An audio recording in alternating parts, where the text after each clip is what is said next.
Okay, so if you would just want to tell me about your church and how you kind of got it started, and Yeah. Excuse me. We go to a church called Bartimaeus Baptist Temple. It's down in Pleasant Grove at 6929 Day Street. We meet at 2:30. I'm the associate pastor there. It is a church that was started over 55 years ago by a pastor who was disabled and saw a need to reach out particularly to people who have disabilities, especially during that time when people didn't get out. You didn't have the facilities, you didn't have the acceptance that you have now. And so he founded the church. They were a mission of North Dallas Baptist Church for a while, and then got out on their own. It's operated now by his son, David Whitmore, and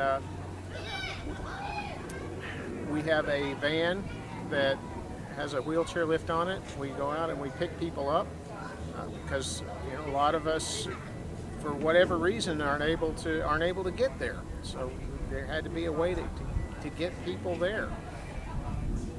And we're still going strong. God is doing wonderful things. Look forward to the future. I don't know if I left anything important out or not. so what like when, like, what are the struggles that you kind of had, and how did God overcome those struggles that you had? Churches tend to not be the most friendly places for people with disabilities, which that seems counterintuitive. It seems like they would be the most friendly, but unfortunately, the 1 in 5 people, according to the U.S. Census Bureau, are affected by disability. That population, that 20%, 80% of those people are not churched. They're unchurched, meaning they don't have a relationship with the local church. And so that's a huge population, because it not only affects the people with the disability, it includes the family and the friends and the caregivers. So it's a really huge mission field that we really felt called to minister to, and really reach out and have assist other churches in reaching out to meet the needs of these people who are just basically underserved. That's the other half too of what we're doing. We founded, really beloved did all the work. I have to give her the credit. Founded an organization called Mission Accessible that has that mission of making churches aware and extending their reach, as well as helping people to understand. Especially there are programs out there. There are places that'll help you get a job. There are places that'll show you how to live independently. But what we don't see a lot of, I mean, it's in pockets, what we don't see a lot of is something or someone that will come alongside you and say, look, whatever it is that you're facing, God has a purpose for your life. God has a mission for your life. Whatever it is you're facing. We've got people in our church that can't even talk. And I tell them, you know what? God understands your prayer better than any of us can understand what you're saying.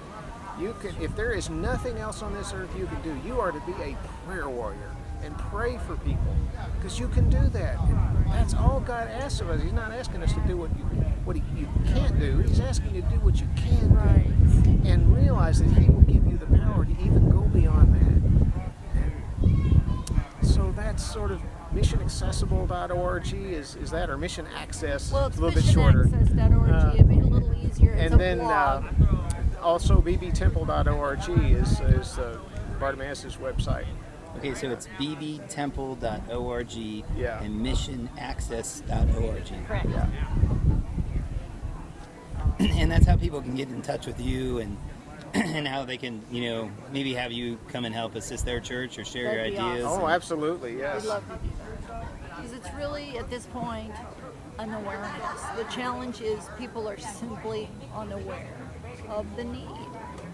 And I think once made aware of it, more people would get involved and active. And that's our mission.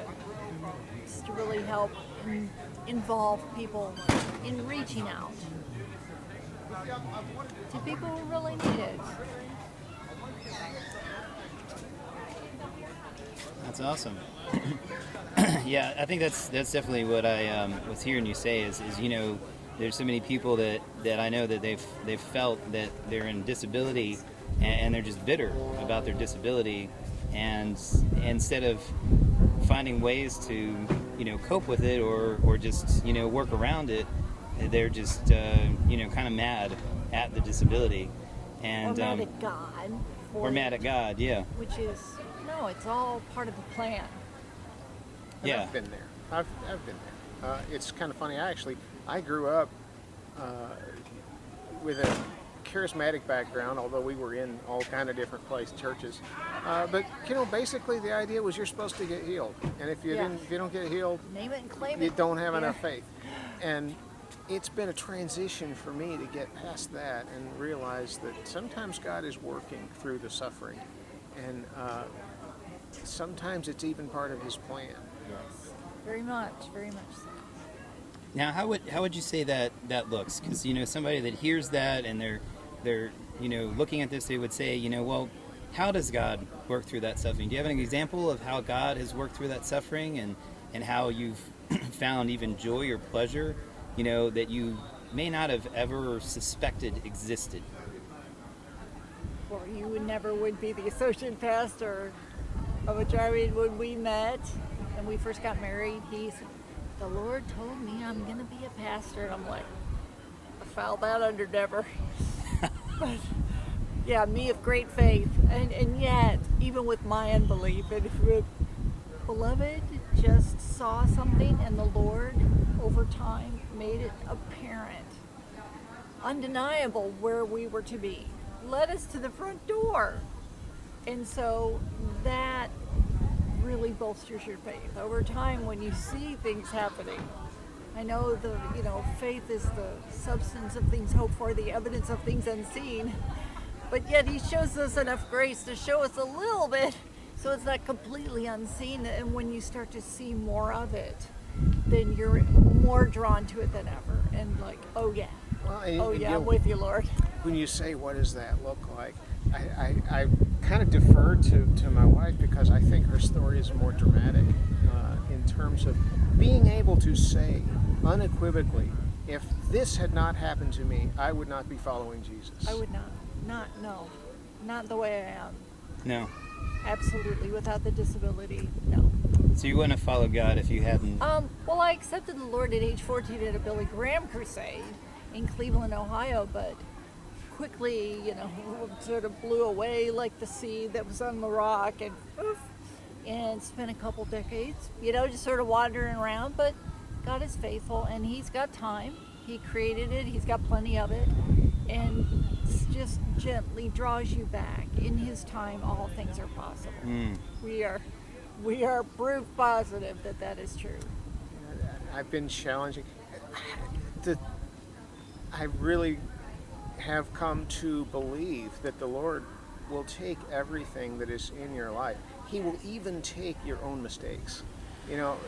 There was nothing I could do about being born blind. That was completely out of my control. But I have seen God take that as well as mistakes I made and weave it all together to put us exactly where He wanted us all to things be. Working together. It's true. So that I'm absolutely convinced that we are exactly where we're supposed to be.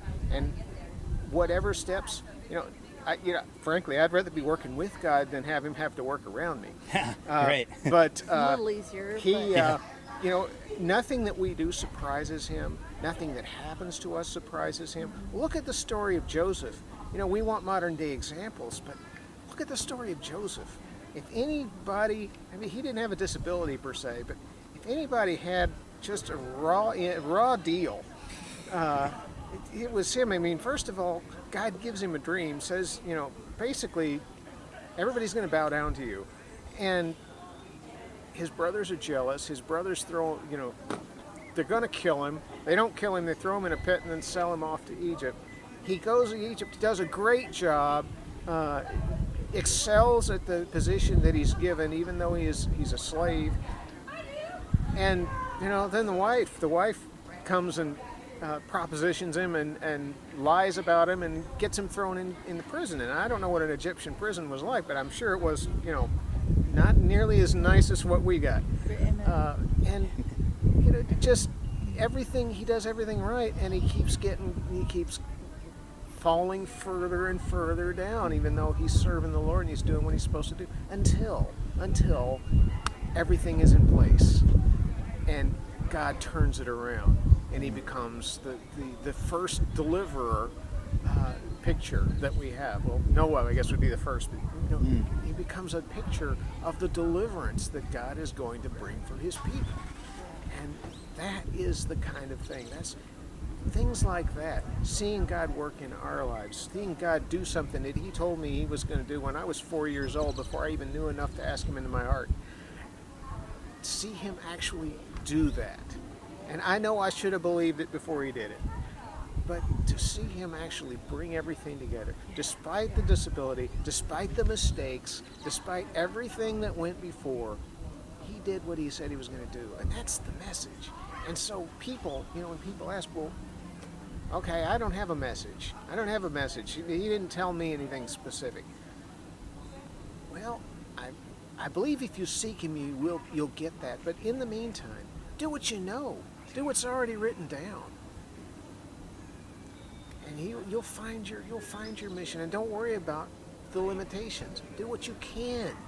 Don't worry about what you can't do. Do what you can do. Amen. Amen. Preach it. Yeah. Preach it, Lear. Amen. Oh, that's very cool. Okay, so rescue access. Access Mission Access. missionaccess.org and bbtemple.org. bbtemple.org. Yes. Okay, very cool.